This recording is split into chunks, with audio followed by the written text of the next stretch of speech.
They say justice is blind, but I learned the hard way that she is not deaf.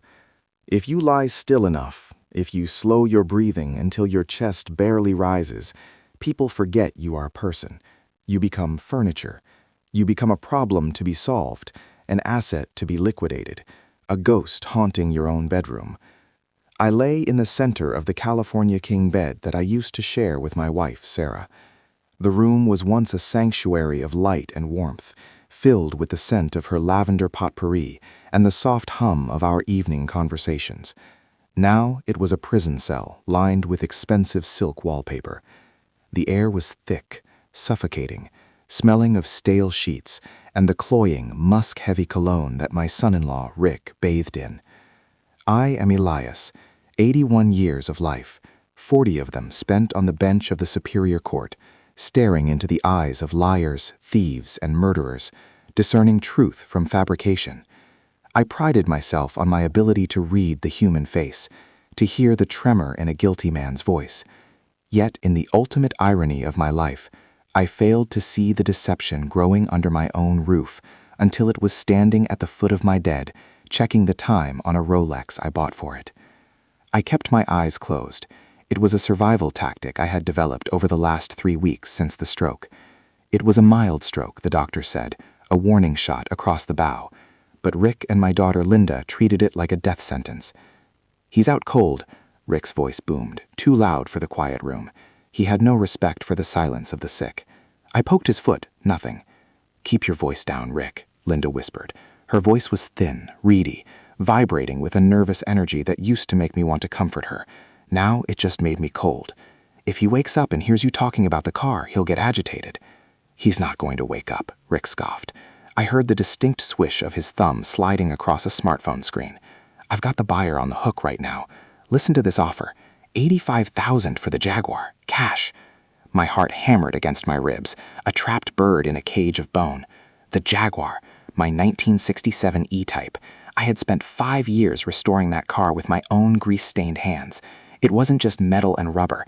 It was my Sunday mornings, my escape, the wind in my hair when the gavel became too heavy to lift. He was selling it like it was a used toaster. "Rick, I don't know," Linda murmured. "He loves that car." "Maybe we should wait until," Rick snapped, his voice dropping to a harsh hiss. "Until he kicks the bucket? That could take months. Look at him. He's strong as an ox underneath the drool. We need the liquidity now. The contractor needs the deposit for the kitchen remodel by Monday or we lose our slot." There it was. My history, my passion, my joy, bartered for Italian marble countertops in a house that wasn't even theirs yet. I lay there, listening to my son-in-law sell my history to the highest bidder while my daughter picked out curtains for a funeral that hadn't happened. They thought my silence was weakness. They thought my closed eyes meant a closed mind. But in my courtroom, silence was never surrender. It was just the prosecution building its case. If you've ever been underestimated by the people who are supposed to protect you, hit that subscribe button. You need to see how I delivered my final verdict. "Fine," Linda sighed, the sound of a woman surrendering her conscience. "Just make sure the paperwork is ready." "I'll guide his hand," Rick said, a smile evident in his voice. "He's shaking so bad anyway, a squiggle will look legitimate enough. Who's going to check? The DMV?" They left the room 10 minutes later, leaving the door slightly ajar. I opened my eyes. The ceiling fan spun lazily above me, a hypnotic circle that mocked my paralysis. I tried to sit up, but my body felt like it was filled with wet sand. It wasn't just the stroke. I knew my body. I knew the difference between the numbness of nerve damage and the heavy, dragging anchor of sedation. The door creaked open an hour later. It was Rick. He was holding a shaker bottle, the kind bodybuilders use, filled with a thick beige liquid. "Wakey, wakey, Judge," he said, his voice dripping with a fake saccharine cheer that made my stomach turn. He walked to the side of the bed and cranked the lever to raise my head. "Time for your vitamins." I looked at him. I looked into his eyes, shallow, brown, empty eyes that saw the world only in terms of what it could give him. Not hungry," I slurred. The slur was partly real, partly performance. "Doesn't matter," Rick said, uncapping the bottle. "Liquid nutrition. Drink up, Elias." He laughed, as if the threat of force-feeding an 80-year-old man was a joke between friends. He held the cup to my lips. I smelled it. Beneath the artificial vanilla scent, there was a bitter, metallic undertone. Benzodiazepines, maybe heavy antihistamines. a chemical leash to keep the old dog sleeping on the porch. I drank. I had to. If I fought, he would overpower me. But I didn't swallow everything. I held a mouthful of the thick sludge in my cheek, fighting the gag reflex. "Good boy," Rick said, wiping my chin with a rough paper towel. "Now get some rest. Linda and I are going out for a bit. Stress relief dinner." He lowered the bed, turned off the lamp, and walked out. I heard the heavy click of the deadbolt on the front door downstairs. I waited. I counted to 500 in my head. Then I turned my head to the side and spat the mouthful of poison into the potted fern that stood by the window. The poor plant was already wilting, its leaves browning from a week of toxic watering. "Sorry," I whispered to the plant. I wiped my mouth on the sleeve of my pajamas. My hands were shaking, but my mind was beginning to clear. The fog that had shrouded my brain for the past week was lifting, revealing the sharp, jagged edges of my reality. I had to move. I threw the covers off. My legs were thin, pale, the muscles atrophied from weeks of enforced bed rest. I swung them over the edge of the mattress. Gravity hit me like a physical blow. The room spun. I gripped the nightstand, my knuckles white. "Move, Elias," I hissed to myself. "You walked out of a courtroom after a heart attack." I stood. My knees buckled, but I caught myself. I shuffled across the carpet, using the wall for sport. Every step was agony. Every step was a victory. I made it to the hallway. The house was silent, save for the hum of the refrigerator downstairs. It felt alien to me now. The photos on the wall, pictures of Linda as a child, pictures of Sarah and me in Paris, felt like artifacts from a dead civilization. I reached my study. The door was closed. I turned the handle. Locked. Of course, Rick wouldn't leave the command center open. I reached up to the top of the doorframe. My fingers brushed the dust until they found the small brass key I had hidden there 20 years ago to keep a teenage Linda from snooping for Christmas presents. I unlocked the door and slipped inside. The room smelled of old paper, leather, and pipe tobacco, my smell, but it had been disturbed. My desk was a chaotic mess. Drawers were half open, files were scattered. I sat in my leather chair, wheezing for breath. I turned on the small desk lamp and began to dig. I found them. Not the medical bills or the insurance papers they showed me. I found the drafts. The first was a bank transfer request prepared for my signature. It emptied my savings account, the rainy day fund, the emergency medical fund, into a joint account under the names Rick and Linda Miller. The second was a draft of a new last will and testament. I put on my reading glasses, my hands trembling with rage as I scanned the legal jargon. It was brutal in its efficiency. It revoked my previous will. It removed the bequest to the Innocence Project. It cut out Maria, my housekeeper of 30 years, who had cleaned my brow when I was sick. But the real knife in the heart, the one that made me gasp aloud in the silent room, was the glossy brochure hidden underneath the will. Shady Pines Senior Living. I knew this place. I had presided over a negligence lawsuit involving them 5 years ago. It was a warehouse for the dying, a place where the staff-to-patient ratio was criminal, where the air smelled of urine and bleach, and where the elderly were sedated into oblivion to save on food costs. They weren't planning to care for me here. They weren't renovating the kitchen for my comfort. Once the assets were transferred, once the Jaguar was sold and the accounts were drained, they were shipping me off to rot in a 1-star facility while they lived in my home, drank my wine, and spent my life's work. I felt a tear slide down my cheek, not of sadness, of clarity. I needed an ally. I reached for the landline on my desk, then pulled my hand back. Rick was tech-savvy. He would have checked the call logs. He might even have a monitor on the line. I opened the bottom drawer of my desk. Inside the false bottom, underneath a box of cigars, was a small fireproof safe. I spun the dial, right to 12, left to 25, right to 6. Click. Inside lay a stack of cash and a cheap prepaid burner phone I kept for emergencies, mostly for when I was on high-profile cases and needed to communicate with witnesses off the record. I prayed the battery still held a charge. I pressed the power button. The screen lit up. 12%. Enough. I dialed a number I had memorized years ago. A voice answered on the third ring, groggy, suspicious. "Marcus," I said. My voice was raspy, dry as old parchment. There was a silence on the other end, then the sound of movement, rustling sheets. "Judge? Elias? Jesus, man. Linda told me you were in a coma." "Marcus, I had sentenced into community service 20 years ago for hacking into a university database to change his grades." I saw a brilliant mind wasting itself on petty crimes. I gave him a choice: jail, or let me pay for his law school if he kept his nose cane. He chose law school. He was now one of the sharpest estate attorneys in the city, a shark in a suit, and the closest thing I had to a son. "The reports of my demise are greatly exaggerated," I rasped. "What are you talking about?" Marcus's voice sharpened, the sleep gone. "I'm in my study. They have me on sedatives, Marcus. They're liquidating the assets. They're drafting a new will." "Those sons of bitches," Marcus hissed. "I'm coming over." "No," I commanded. The word came out with the authority of the bench. "No police. Not yet. If the police come, it becomes a domestic dispute. They'll claim I'm senile, paranoid. They have the medical power of attorney right now." "We build a case," I said. "I need you to draft a document, a specific one, a revocable living trust." "Okay," Marcus said. I could hear him typing already. "And how do we get them signed?" "I'll handle them," I said. "But I need one more thing from you. On Sunday, they're bringing their lawyer, Fletcher, to finalize the estate." "I'll be there," Marcus promised. "Bring a shredder," I said. "A big one, an industrial one." I hung up.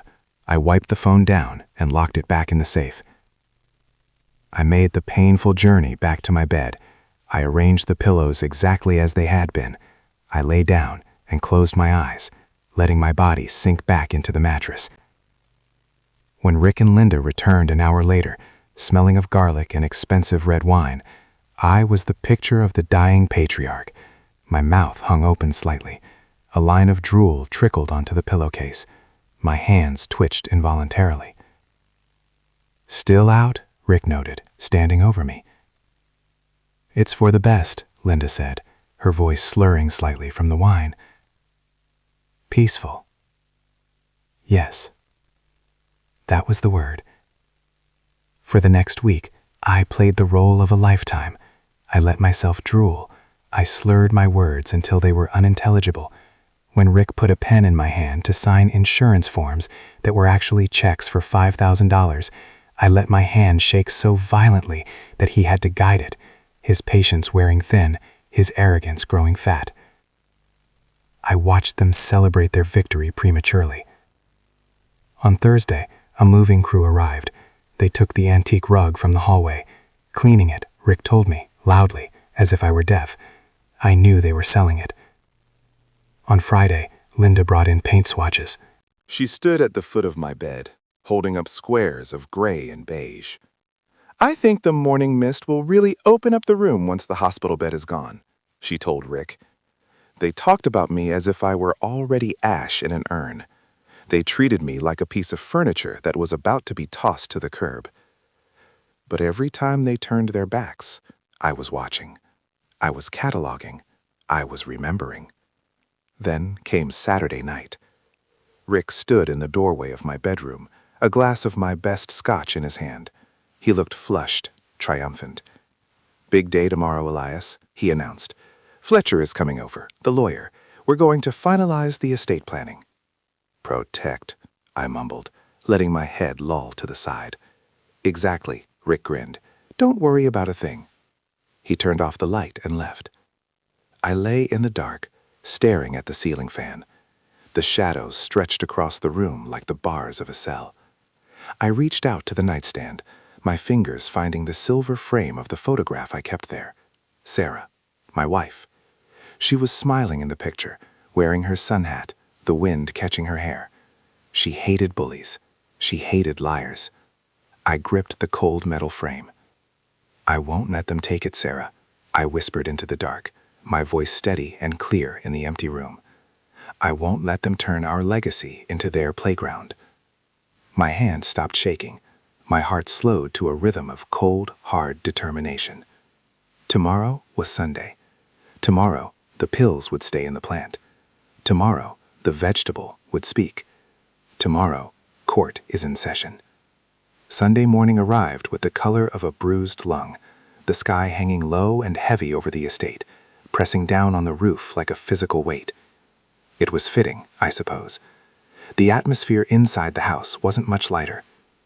I sat in my wheelchair at the head of the mahogany dining table, a place where I had carved turkeys for 30 Thanksgivings, where I had toasted engagements and held wake receptions. Today, the table wasn't set for a meal. It was set for an execution, my execution. Linda had dressed me in a crisp white button-down shirt that smelled of starch and condescension. She had combed my hair with a little too much force, her fingers cold against my scalp. They wanted me to look presentable for the official record, but they didn't care that my feet were cold or that the collar was choking me. I was just a prop in their play, a mannequin needed for one final scene before being discarded in the prop room of Shady Pines. Linda asked, adjusting my collar. She didn't look me in the eye. She looked at the expensive watch on my wrist, the Patek Philippe she had probably already promised to a pawnshop. Thirsty, I mumbled, letting my head loll to the left. I added a slight tremor to my hands, rattling the armrest of the wheelchair. "Later, Elias," Rick said from the other end of the table. He was pacing, checking his phone, vibrating with a manic energy. He looked at me with a gleam in his eyes that I had seen 100 times in the courtroom. It was the look of a criminal who thinks he has committed the perfect crime, the moment before the verdict wipes the smirk off his face. He thought he was minutes away from becoming a millionaire. He thought he was the smartest man in the room. The doorbell didn't ring yet. First, the lawyer had to set the stage. Fletcher. I knew him by reputation, and the reputation was sewage. He was a bottom feeder who specialized in elder law, which usually meant helping greedy children bypass probate to steal from their parents. He sat to my right, spreading documents out on the polished wood. He was sweating. A sheen of perspiration coated his upper lip, and his hands were shaking slightly as he uncapped a heavy fountain pen. He was nervous. Good. He should be. Coercing a stroke victim into signing legal documents is a felony, and somewhere deep down, beneath the layers of greed and cheap aftershave, Fletcher knew he was walking on a razor's edge. "It's very standard, Elias," Fletcher lied, his voice oily and thick. He pushed a document toward me. "We're just updating the beneficiary structure to ensure Linda can manage your medical care without any red tape from the state. It's purely administrative." I looked down at the paper. It wasn't administrative. It was the new will I had found in the study days ago. It was a death warrant for my legacy. It granted immediate, durable power of attorney to Rick Miller, liquidated the charitable trusts, and transferred the deed of the house to a shell LLC controlled by my daughter. I stared at the words, letting my vision blur. I let my hand shake violently as I reached for the pen Fletcher offered. I dropped it. It clattered onto the table. "For Christ's sake," Rick muttered, stepping forward to pick it up. I need to read it," I stammered, my voice weak, broken. I looked up at Linda, widening my eyes, begging for a shred of daughterly instinct to kick in. "Linda, read." Linda flinched. She looked at the document, then at Rick, then at the floor. "Oh, Dad, don't worry your pretty little head," she said, her voice high and tight. "It's all legalese, boring stuff. We just want what's best for you." "Safe," I repeated, letting the word hang in the air. "Read." I pushed my reading glasses up my nose, feigning a struggle to focus. I leaned over the paper, moving my lips as if sounding out the words. I was stalling. I needed the timing to be perfect. Rick sighed, a loud, impatient exhalation that echoed in the high-ceilinged room. "Let him read the first page, Fletcher. He won't understand it anyway." I felt a spike of adrenaline in my chest. Swiss cheese. That was their assessment. That was the extent of their respect. I watched them exchange glances, smirks of victory. They were already spending the money in their heads. Rick was already driving the Jaguar. Linda was already tearing down the wallpaper in the master bedroom. They were so drunk on their own perceived victory that they didn't notice I wasn't actually reading. I was watching the driveway reflection in the china cabinet glass. And then it happened. Ding dong! The doorbell rang, a crisp two-note chime that shattered the tension in the room. Rick jumped. "Sst," he snapped, turning to Linda. "I told the staff to take the day off." "I didn't call anyone," Linda whispered, panic flaring in her eyes. Rick growled. Ding dong, ding dong. The ringing was persistent, authoritative.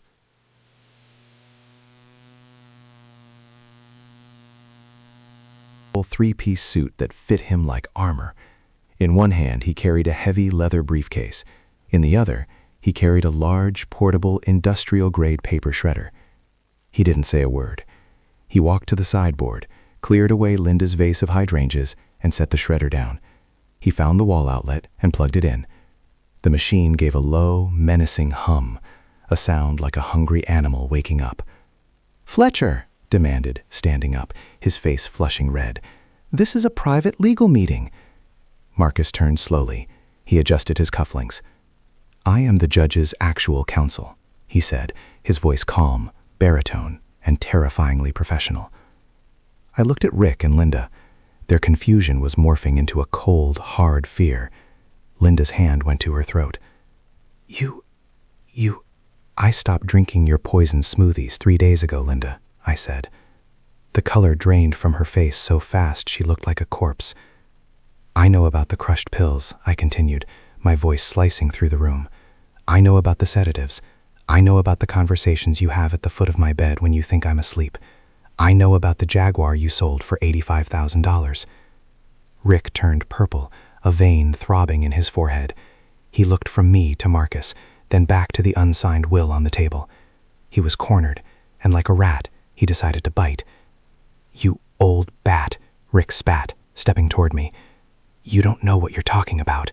You're confused. This is dementia. Sign the damn papers. We have medical power of attorney." "Actually," I said, picking up the document Fletcher had placed in front of me, "the one that stole my life." I put my hands on the armrests of the wheelchair. "Dad, don't try to stand," Linda cried out instinctively, though I couldn't tell if she was worried about me falling or worried about what I would do if I stood. I pushed. My legs screamed in protest. My muscles trembled with the effort. But I locked my knees. I grit my teeth. And I stood.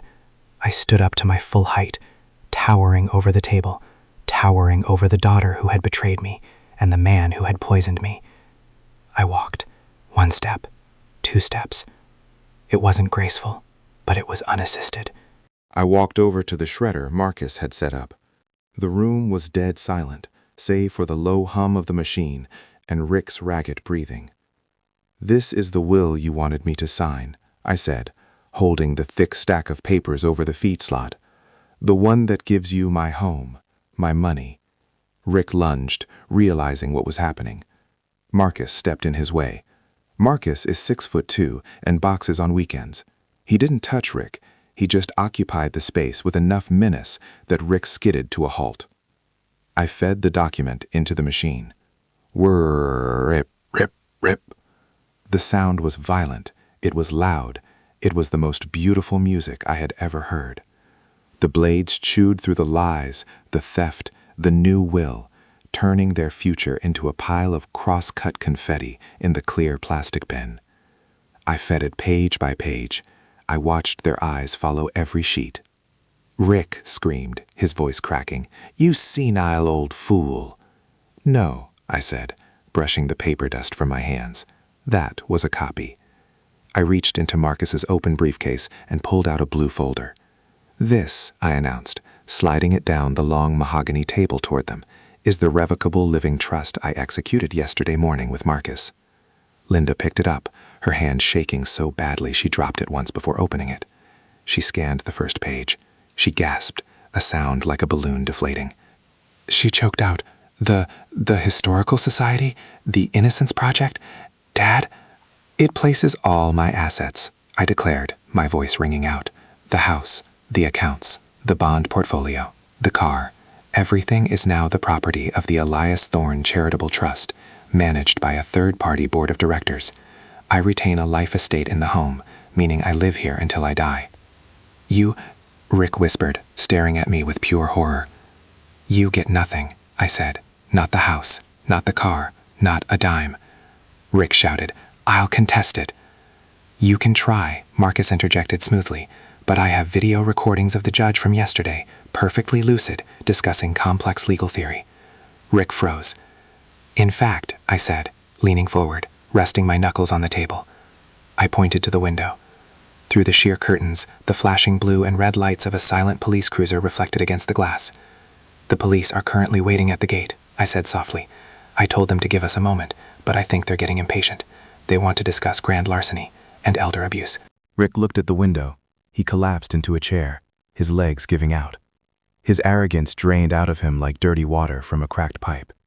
He put his head in his hands. Linda started to cry. It wasn't a dignified cry. It was a wail. Dad, please, we were just scared. We didn't know how we were going to pay for the remodel. You weren't scared, Linda, I said, turning my back on her to look at Marcus. You were greedy. You saw a weak old man and you saw a paycheck. Please, she sobbed, reaching for my sleeve. I pulled my arm away. Get. Fletcher, the lawyer, was already moving. He grabbed his briefcase and scuttled toward the back door like a cockroach when the lights turn on. I didn't stop him. Marcus would file a complaint with the Bar Association tomorrow. That would strip him of his license faster than he could run. The front door opened. 2 uniformed officers stepped in. They didn't need to ask who was who. Rick looked like a guilty man. They pulled him up from the chair. He didn't fight. He was broken. They led Rick and a sobbing Linda out the front door. I didn't watch them go. I didn't want my last memory of my daughter to be her in handcuffs, even if she deserved it. The door closed. The heavy thud echoed through the house. Marcus unplugged the shredder. I'll handle the police report, Judge. Thank you, Marcus, I said. He nodded, squeezed my shoulder, a genuine touch, the first I'd felt in months, and left me to give my statement later. I was alone. The silence in the study was profound. It was truly quiet for the first time in months. The smell of Rick's cologne was already beginning to fade, replaced by the scent of old paper and dust. I was alone, yes. My body was old, yes. My legs throbbed with a dull ache. But the house was mine. The air was mine. I wheeled myself to the window. I watched the police cruiser drive away down the long driveway, taking the parasites with it. The gray sky was breaking, a sliver of pale sunlight cutting through the clouds. I turned back to my desk. I reached for the crystal decanter that had been sitting untouched for years. My hand trembled slightly as I poured a small glass of whiskey. Amber, rich, and forbidden by the doctors I no longer listened to. I picked up the silver frame. Sarah. I raised the glass to her photo. Order in the court, I whispered, the burn of the whiskey warming my chest, filling the hollow space where the betrayal had been.